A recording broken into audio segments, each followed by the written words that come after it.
Hannah and Luke Miller's journey is one of love, resilience, and the extraordinary power of family. After discovering Hannah is pregnant with septuplets, the couple faces overwhelming challenges.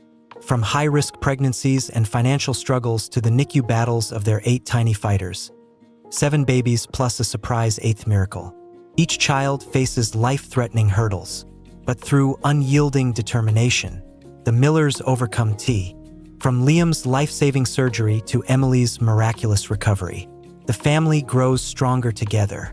Just as life begins to settle, an unexpected pregnancy brings new hope and joy, proving that their love and resilience know no bounds. We want to hear from you. Where are you watching from? What are your thoughts on this incredible story? Share your comments below and don't forget to subscribe to DG Story for more. Luke almost shouted, "7? Doctor, how is that even possible?" Dr. Carlson, a seasoned obstetrician, adjusted her glasses and folded her hands calmly. Multiples aren't unheard of in cases like Hannah's. Fertility treatments can increase the chances of hyperovulation, which might explain the number. Hannah, sitting on the examination table, was silent. 7. The word echoed in her mind, louder each time. She wasn't sure if it was fear or excitement that was building in her chest, but the weight of what she was hearing felt impossible to carry. Luke looked at her, his face a mixture of disbelief and concern. "This is a lot. Hannah, how can we?" "We can," she interrupted firmly, her voice shaking but resolute. She turned to Dr. Carlson. "What do we need to do to keep them safe?" Dr. Carlson's expression softened. "Carrying septuplets is extremely high risk.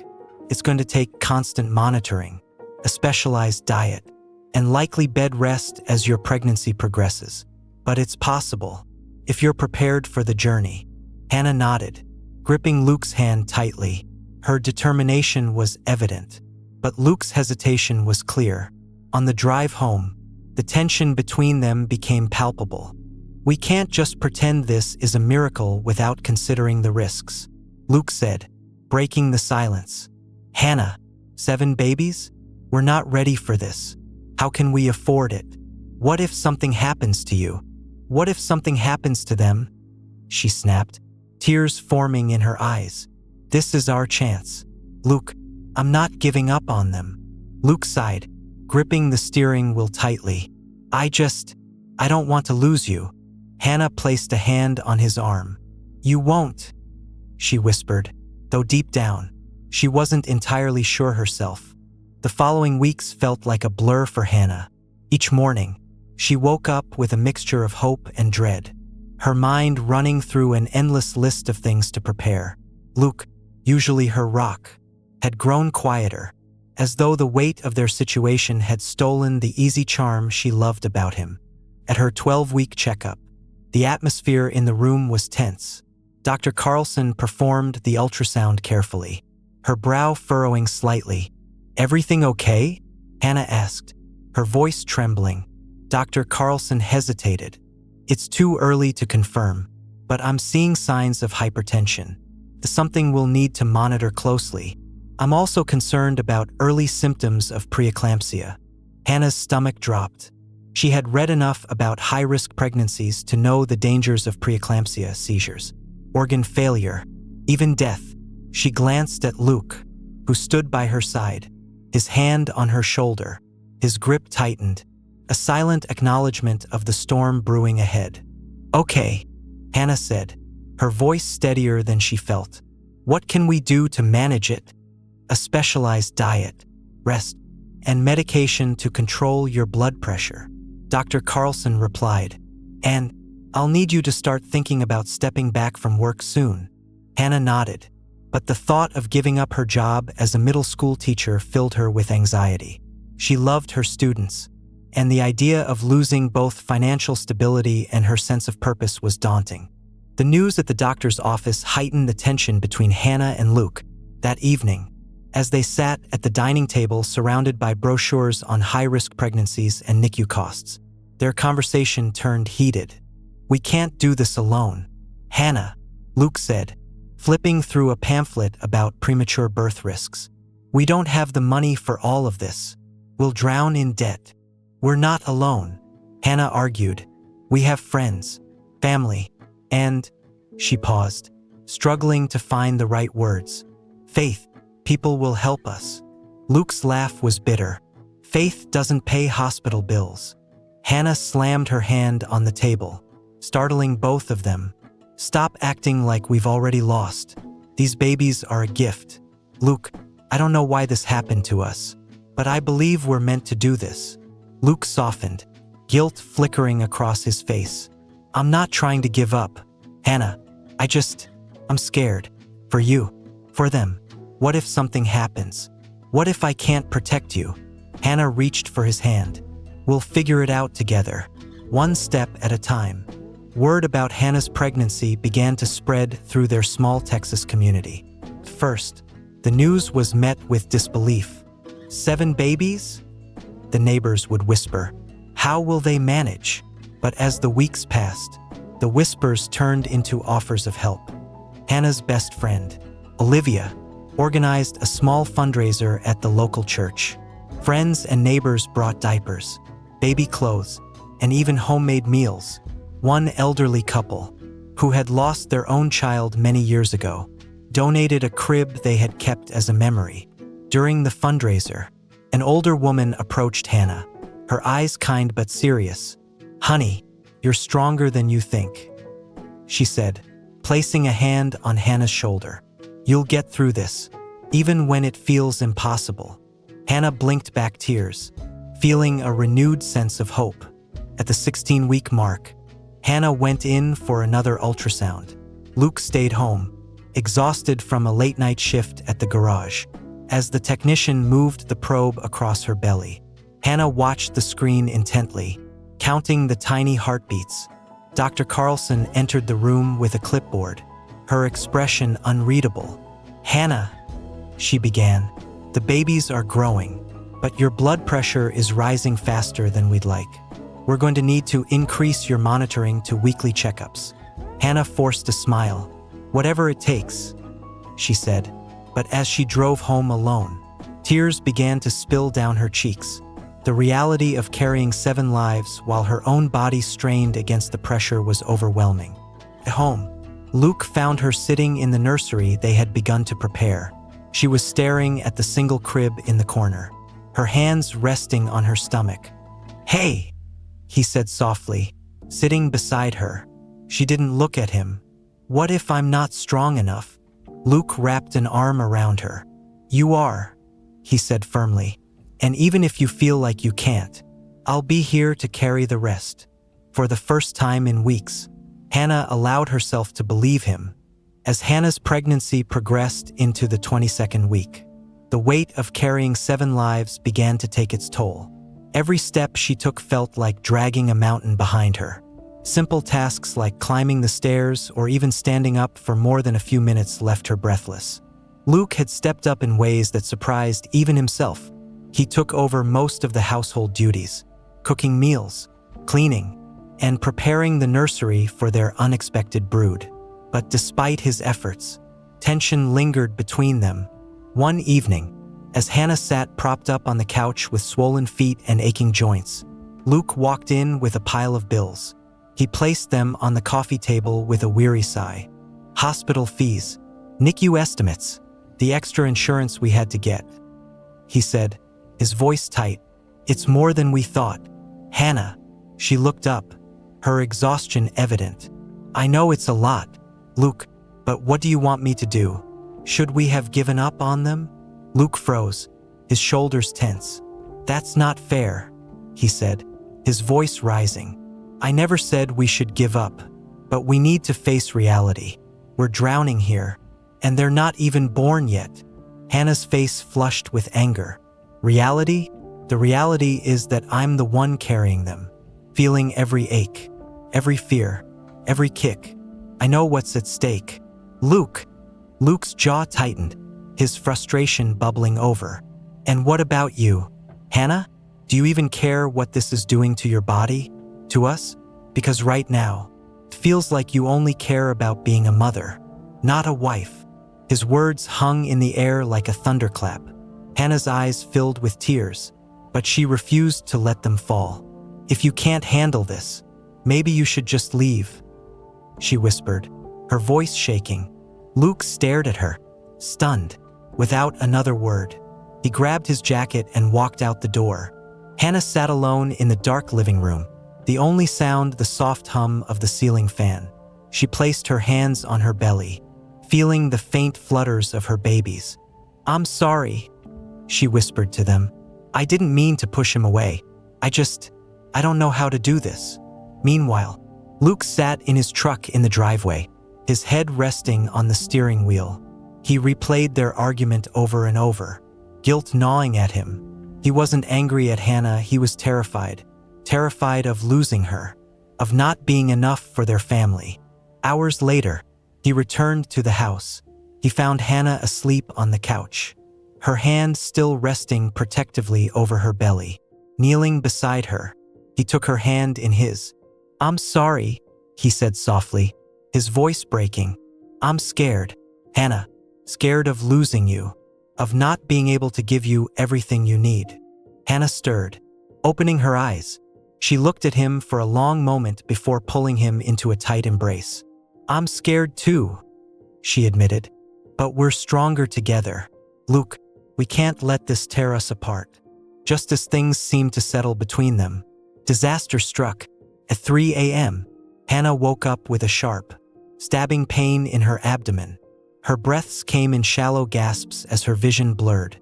"Luke!" she cried, clutching her stomach. Luke bolted out of bed, panic flooding his veins as he saw her doubled over in pain. Without hesitation, he called 911, his hands trembling as he gave their address. By the time the paramedics arrived, Hannah was barely conscious, her face pale and drenched in sweat. At the hospital, Dr. Carlson delivered the grim news. "Hannah, you're developing severe preeclampsia. Your blood pressure is dangerously high, and your kidneys are showing signs of distress. We need to deliver the babies soon." Hannah's heart sank. "But they're only 24 weeks. They won't survive." Dr. Carlson placed a reassuring hand on her shoulder. "It's risky, but we'll do everything we can. The NICU team is prepared." Luke's face was ashen as he stood by her bedside, gripping her hand. "We'll get through this," he whispered, though his voice wavered. Hannah looked at him, her own fear reflected in his eyes. "If something happens to me, don't say that," Luke interrupted, shaking his head. "Nothing's going to happen to you. You're going to be okay. They're going to be okay." But deep down, they both knew the odds. The next morning, Hannah was wheeled into the operating room. The air was thick with tension as a team of over 30 medical professionals prepared for the high-risk cesarean section. Dr. Carlson reviewed the plan one last time, her voice steady but urgent. Luke paced the waiting room, glancing at the clock every few seconds. The antiseptic smell of the hospital clung to him, and his stomach churned with nerves. He whispered a silent prayer, his hands trembling. In the operating room, the atmosphere was electric. One by one, the babies were delivered. Baby 1, a girl, weighing just 1 pound 5 ounces. Baby 2, a boy, slightly smaller at 1 pound 3 ounces. Baby 3, another girl, her fragile cry barely audible. By the time the 7th baby was delivered, the team let out a collective sigh of relief. But as Dr. Carlson prepared to close the incision, her expression changed. "Wait," she said, her voice sharp. "There's another heartbeat." The room fell silent. "Another baby?" Dr. Carlson's announcement sent a shockwave through the room. The team, exhausted but focused, regrouped quickly. "There's an 8th heartbeat," she confirmed, her voice a mix of disbelief and urgency. "We have one more baby to deliver." Luke, still pacing in the waiting room, felt a wave of nausea as time dragged on. He had counted 7 babies in his mind, praying for each one. But when a nurse rushed in to inform him of the unexpected 8th, his legs nearly gave out. "8th?" he whispered, staring at her in stunned silence. The nurse nodded, her expression unreadable. Dr. Carlson says they're doing everything possible. Back in the operating room, the atmosphere was tense. Dr. Carlson worked meticulously, knowing that Hannah's body was nearing its limit. At 10:42 a.m., the 8th baby was delivered, a girl weighing just 1 pound 2 ounces. She was silent, her fragile body unresponsive. Code blue. A nurse called, and the room erupted into controlled chaos. The neonatologist stepped in, performing chest compressions on the tiny infant. Each second felt like an eternity. "Come on, baby," whispered one of the nurses, her voice barely audible over the beeping monitors. Finally, a faint cry broke through the tension. The team exhaled collectively as the baby was rushed to the NICU. Dr. Carlson turned her attention back to Hannah, whose blood pressure had dropped dangerously low. "We need to stabilize her. Now," she ordered. Meanwhile, Luke sat in the waiting room, his head buried in his hands. Every nurse or doctor who passed him seemed to carry an invisible weight of unspoken news. When Dr. Carlson finally entered, her scrub stained and her face drawn, Luke stood so abruptly that his chair tipped over. "Are they okay?" he asked, his voice trembling. "Is Hannah?" "She's stable," Dr. Carlson said, though her tone carried caution. "We managed to deliver all 8 babies. They're in the NICU, but it's too early to predict anything. They're extremely premature." Luke's knees buckled, and he sank back into his chair, relief and fear crashing over him. "Can I see her?" Dr. Carlson nodded. "She's still under sedation, but you can sit with her." Hours later, Hannah slowly opened her eyes, her vision blurry. The first thing she saw was Luke's face hovering above her, his expression a mix of exhaustion and love. "The babies," she croaked, her throat dry. "They're alive," Luke said, his voice thick with emotion. "All 8 of them. Hannah, 8. Her eyes widened, her mind struggling to process the number. 8? But 2 of them were hiding, Luke said, a faint smile breaking through his fatigue. "They're tiny, but they're here, just like you promised." Tears spilled down her cheeks as the enormity of the situation hit her. She had carried 8 lives into the world, defying every odd. Later that evening, Hannah was wheeled into the NICU. The sight before her took her breath away. 8 incubators lined up in a row, each containing a tiny, fragile life. She reached out to touch the glass of the nearest incubator, where a nurse pointed out the baby girl who had come last. "This is Emily," the nurse said softly. "She's a fighter." Hannah's hand trembled as she whispered, "Hi, Emily. I'm your mommy." Luke stood behind her, his hand resting on her shoulder. "Look at them," he said, his voice breaking. "They're incredible. You're incredible."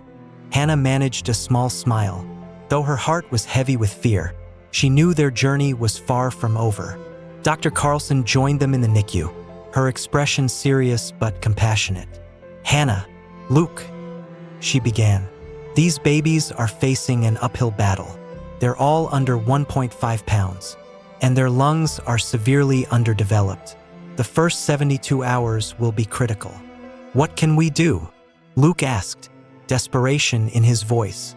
"Be here," Dr. Carlson said simply. "Talk to them, touch them when you can. They'll feel your presence." As the couple sat beside the incubators, Hannah felt a mix of awe and helplessness. Each baby was so small, their chests rising and falling with the help of ventilators. "They're so fragile," she whispered. "What if they don't make it?" Luke took her hand, his grip firm. "Then we'll love them for as long as we have them. But they're fighters, just like their mom." Hannah nodded, silently vowing to give everything she had to her tiny warriors. News of the Millers' 8 babies spread quickly. Neighbors, friends, and even strangers reached out, offering support in the form of donations, meals, and heartfelt letters. One day, as Luke stood in their front yard, a reporter approached him. "Mr. Miller, the world is calling this a miracle. How do you feel about being the father of 8? Luke hesitated, then smiled faintly. "Grateful," overwhelmed, but mostly hopeful. Every one of them is a gift. The NICU became the Millers' second home. The hum of monitors and soft beeping filled the room, a constant reminder of the fragile line between life and loss. Each of the 8 babies had their own set of challenges, and Hannah and Luke quickly learned the exhausting reality of having not one, but 8 premature infants. Emily, the 8th and smallest, her fight for survival became the family's central focus. Emily was the most fragile, her lungs underdeveloped and her heart struggling to keep pace. Nurses whispered that she had a feisty spirit, often gripping their fingers when they adjusted her tiny tubes. Hannah and Luke spent countless hours beside her incubator, watching her chest rise and fall with the help of a ventilator. Each breath felt like a small victory.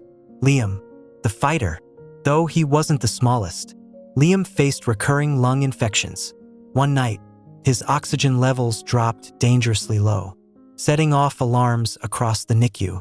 A team of doctors rushed in, leaving Hannah and Luke clinging to each other in fear. "He's strong," Luke whispered, though his voice shook. "He's going to make it." Isla and Rose, the twins, were born with minor heart murmurs, which required constant monitoring. They were the first to respond positively to feeding tubes, and their progress became a beacon of hope for Hannah. Each faced their own hurdles, from difficulty feeding to episodes of apnea. The staff lovingly referred to them as the Millers' miracles. But the couple knew every day brought new risks. One morning, as Hannah entered the NICU after a rare few hours of sleep, she noticed Emily's incubator surrounded by nurses. Her stomach dropped. "What's happening?" she demanded, rushing to the scene. Dr. Carlson stepped forward. "Emily's struggling with a serious infection. We're administering antibiotics, but we'll need to watch her closely over the next 48 hours. Hannah felt the room spin as she gripped the edge of the incubator for support. "She's been fighting so hard," she whispered. Luke arrived moments later, pulling Hannah into his arms. "She's a fighter, just like her mom," he said, repeating the words they'd clung to since the beginning. That night, unable to sleep, Hannah sat beside Emily's incubator, softly singing the lullaby her mother used to hum to her. "You're not alone," she whispered. "I'm here, baby. We're all here." The next morning, Emily's infection showed signs of improvement, her oxygen levels stabilizing. Dr. Carlson called it a miracle, but Hannah believed it was more than that. Emily had heard her. The Millers quickly realized they couldn't navigate this journey alone. Friends, neighbors, and strangers continued to show up in extraordinary ways. Diapers, formula, and clothes arrived in waves. One local church organized a fundraiser, collecting enough money to cover a month of medical bills. A local grocery store offered to supply the family with food for 6 months, alleviating some of the financial burden. Olivia, Hannah's best friend, became her rock. She visited the hospital daily, bringing homemade meals and sitting with Hannah during the long, silent hours in the NICU. One day, as the family sat down for a rare dinner at home, Luke shared an idea. "What if we write a public thank you letter?" he suggested. "We owe so much to everyone who's helped us." Hannah nodded. "It's the least we can do. I want people to know how much their kindness has meant to us." The letter, shared online, quickly went viral. People from across the country reached out, inspired by the Millers' resilience. Messages of hope flooded their inbox. Despite the struggles, the babies began reaching small but significant milestones. Isla was the first to latch onto a bottle, a moment that brought tears to Hannah's eyes.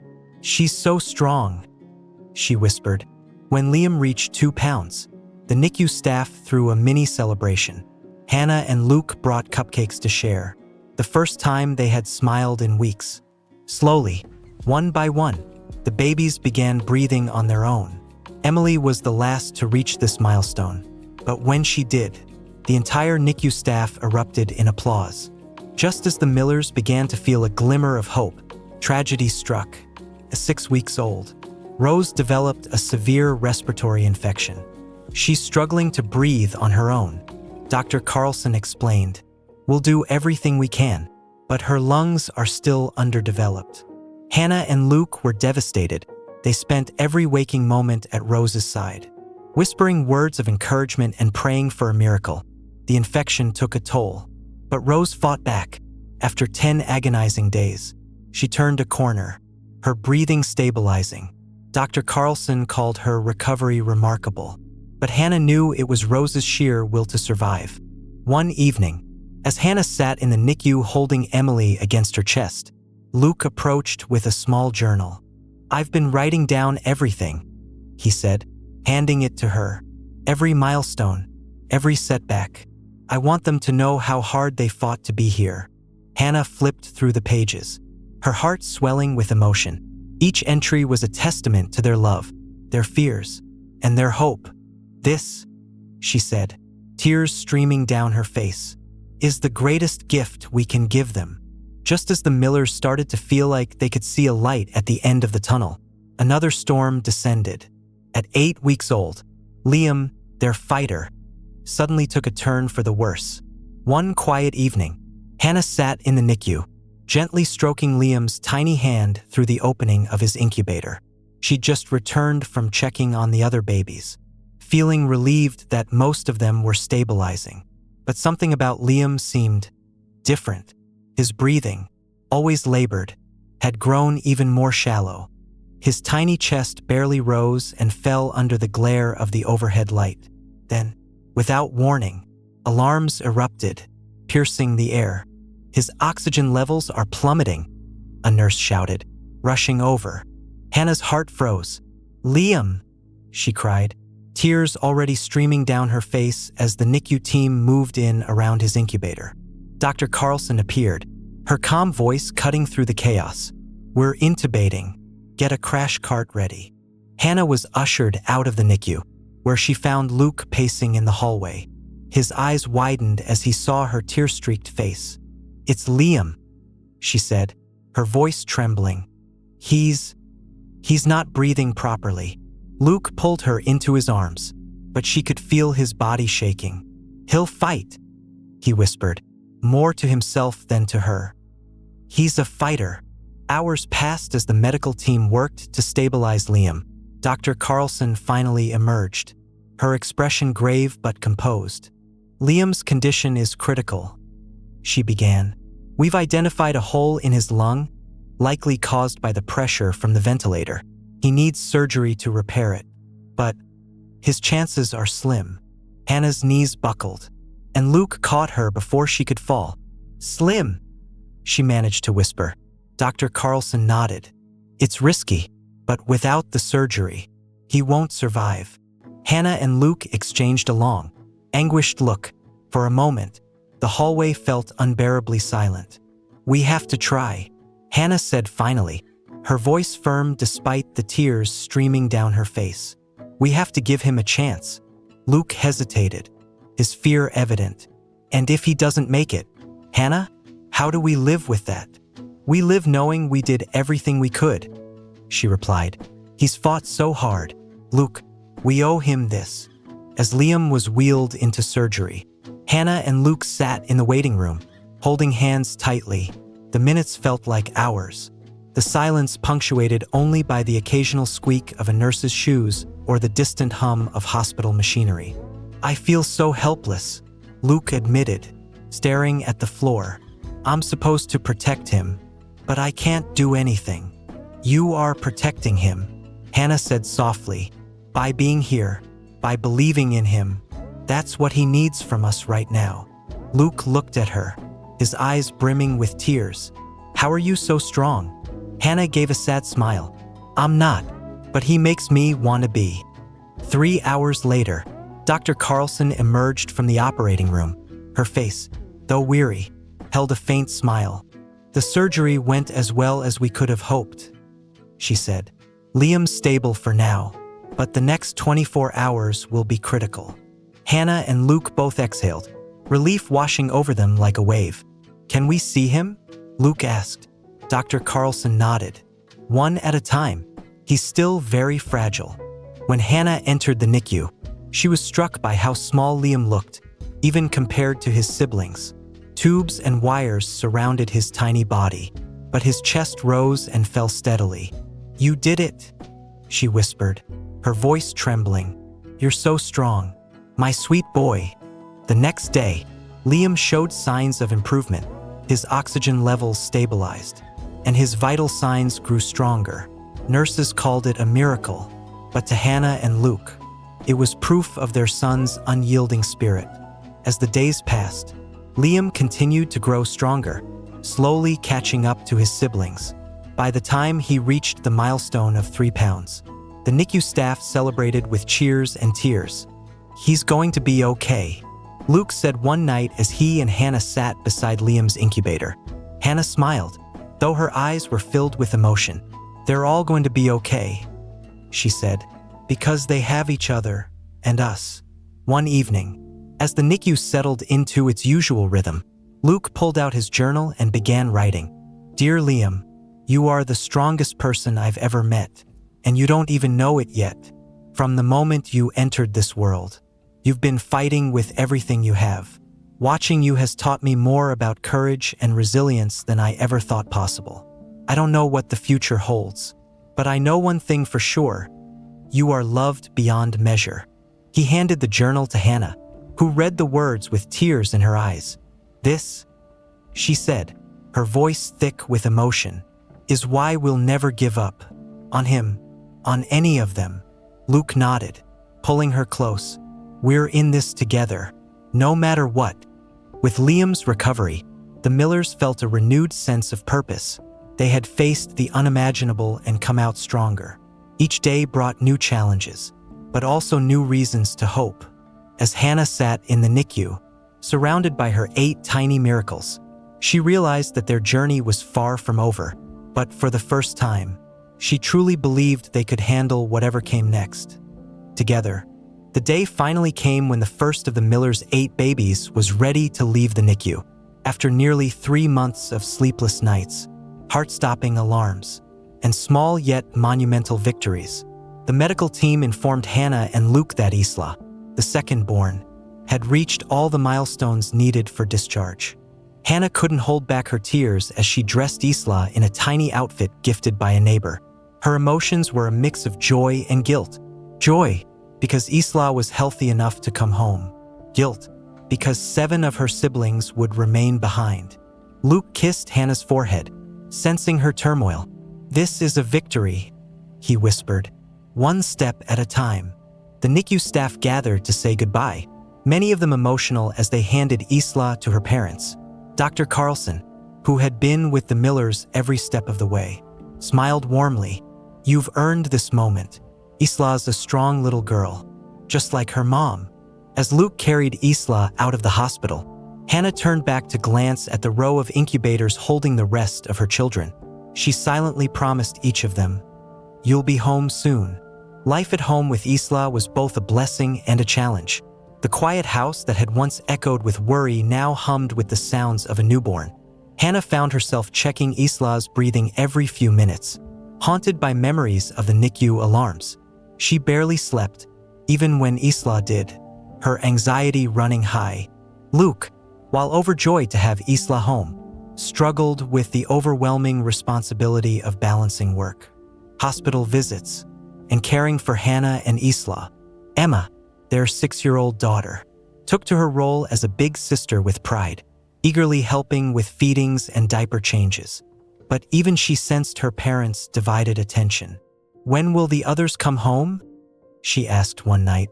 "Soon," Hannah said softly, though she wasn't sure how soon would be. Over the next few weeks, the Millers experienced a roller coaster of emotions as more babies became strong enough to leave the NICU. Rose and Amelia, the twins, were discharged together, their bond as inseparable as ever. Seeing them cuddle in their shared crib at home brought Hannah a rare moment of peace. Sophia and Liam. Sophia's quiet strength and Liam's unyielding determination shone through as they both reached their weight and breathing milestones. Hannah couldn't help but cry when Liam smiled at her for the first time. Mia and Emily. Mia's curiosity and Emily's resilience made them the last to leave. Emily's journey, in particular, was celebrated by the NICU staff, who had nicknamed her the Miracle Baby. Each homecoming was marked by a mix of joy and chaos. The nursery, once prepared for just 1 or 2 babies, now felt impossibly small as cribs lined the walls. News of the Millers' incredible journey spread throughout their community and beyond. Neighbors and strangers continued to rally around them, delivering meals, diapers, and even handmade blankets for the babies. One day, a group of volunteers showed up at the Miller home with an unexpected gift, a brand new minivan. "We heard about your story," said the leader of the group, a local business owner. "You're going to need this to get around with all those little ones." Hannah and Luke were speechless. "We don't know how to thank you," Hannah managed to say, tears in her eyes. "You already have," the man replied. "Your story has inspired all of us." Finally, after months of separation, the entire family was under one roof. That evening, Luke and Hannah sat in the living room, surrounded by the soft hum of 8 sleeping babies. Emma sat cross-legged on the floor, singing lullabies to her siblings while Luke snapped a photo to commemorate the moment. "It's a circus," Luke said with a laugh, holding a bottle in one hand and a burp cloth in the other. "But it's our circus," Hannah replied, her heart full. Despite the chaos, the Millers made it a point to carve out moments of normalcy. Even with bottles and diapers scattered across the table, they gathered every night for a meal, sharing stories and laughter. Hannah and Luke made sure Emma felt special, planning small outings with her to remind her that she was just as important as her siblings. Just as the family began to settle into their new routine, Emily developed a high fever one night, sending Hannah and Luke into a spiral of panic. They rushed her to the hospital, fearing the worst, but after hours of tests, doctors diagnosed her with a minor viral infection. Though relieved, the experience reminded them how fragile their journey still was. That night, after all the babies were tucked in, Hannah sat at the kitchen table with a notebook in hand. She began writing a letter. "To my precious children, you are my greatest miracles. Each of you fought battles most people will never understand, and you did it with a strength that inspires me every day. There were times when I doubted myself, when I didn't think I could be strong enough for all of you. But then I'd look at you, tiny, fragile, and fighting with everything you had, and I'd remember why I couldn't give up. This journey hasn't been easy, but it's been worth it. You've taught me that love, faith, and hope are the strongest forces in the world. And as long as we have each other, there's nothing we can't face." As she finished writing, Luke walked in, placing a cup of tea beside her. "Writing to them already?" he asked, smiling. Hannah nodded, closing the notebook. "They deserve to know how much they mean to us." Luke kissed her forehead. "They already do." The Millers' house buzzed with the joyful chaos of 8 babies, Emma, and 2 parents juggling endless responsibilities. Each day brought new challenges, but it also brought moments of pure wonder. Hannah and Luke soon realized that their lives would never be the same. With 8 newborns, sleep was a rare commodity. Hannah often woke up multiple times a night, rotating between feedings, diaper changes, and soothing cries. Luke, juggling late-night shifts and baby duties, often joked, "I don't even remember what a full night's sleep feels like." Despite the generosity of their community, the financial burden loomed large. Formula, diapers, and medical checkups piled up faster than they could keep track. Luke began taking extra jobs at the garage to cover the expenses, though it left him with little time to rest. Hannah carried the emotional weight of ensuring that each child felt equally loved and cared for. She often questioned herself, wondering if she was doing enough for each of them. One evening, as she stood in the nursery, looking at her 8 sleeping babies, Hannah whispered, "Am I enough for all of you?" Luke, who had quietly entered the room, wrapped his arms around her. "You're more than enough," he said softly. "They're here because of you, and we're going to figure this out together." Amid the chaos, the family celebrated milestones that reminded them of how far they'd come. One morning, Emily surprised Hannah with a tiny, gummy smile. Tears filled Hannah's eyes as she laughed and kissed her daughter's forehead. "You're my little miracle," she whispered. Emma, ever the doting older sister, loved reading stories to her siblings, even if they didn't understand a word. One day, Luke caught her sitting on the floor with Mia and Rose, showing them pictures from her favorite storybook. "These two are my favorites," she declared with a grin, though she quickly added, "But don't tell the others." Though chaotic, the Millers insisted on sitting down for dinner together every evening. Bottles and burp cloths often shared space with plates of spaghetti, but the laughter and shared moments made the mess worth it. As the babies grew stronger, their personalities began to shine. Liam, the adventurer, the first to roll over. Liam quickly earned the nickname Explorer for his curious and determined spirit. One day, while on his belly during tummy time, he managed to scoot himself across the play mat. Sophia and Amelia, the twins, inseparable from birth, the twins seemed to have their own secret language, whether giggling at each other or reaching out to hold hands in their cribs. Their bond was unbreakable. Emily, the miracle baby, though she remained smaller than her siblings, Emily's strength amazed everyone. Her first steps, taken with a walker, were met with cheers from the entire family. Hannah and Luke decided to host a small gathering to celebrate the baby's first steps. Friends and neighbors gathered in the backyard, marveling at how far the family had come. Just as the family began to settle into a routine, Hannah started feeling unwell. Fatigue and dizziness plagued her, symptoms she initially dismissed as stress and exhaustion. But when Luke insisted she see a doctor, they received news that left them stunned. "You're pregnant," the doctor said, her tone cautious. Hannah's jaw dropped. "That's impossible," she whispered. The doctor smiled gently.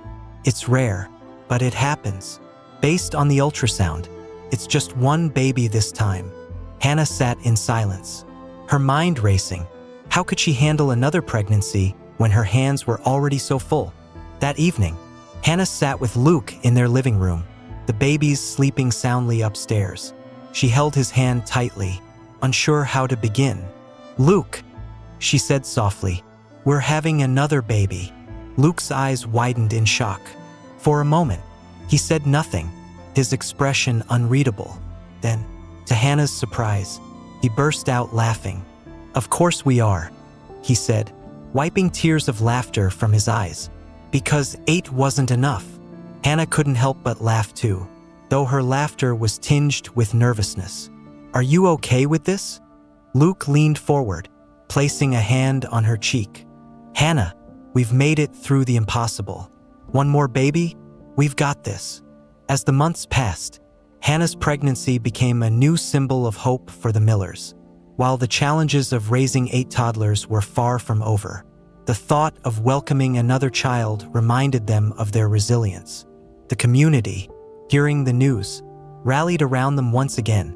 A local furniture store donated a new crib, while neighbors organized babysitting schedules to give Hannah and Luke a break. On a crisp autumn morning, Hannah went into labor. The delivery was smooth, and a healthy baby boy, whom they named Noah, entered the world. When Hannah held Noah for the first time, she was overwhelmed with emotion. "You're the final piece of our puzzle," she whispered. Back at home, the sight of Noah being welcomed by his 8 siblings was nothing short of magical. Emma held him proudly, declaring herself the biggest sister of all. As Hannah and Luke sat on their porch that evening, watching the sunset, they reflected on how far they'd come. "Do you ever think about how impossible this all seemed?" Luke asked, his arm draped around her shoulders. Hannah nodded, a smile playing on her lips. "All the time. But look at us now." The sound of laughter and baby giggles drifted from inside the house, filling the air with warmth. "We're not just surviving," Luke said, his voice full of pride. "We're thriving." Hannah rested her head against his chest, her heart full. "And that's all that matters."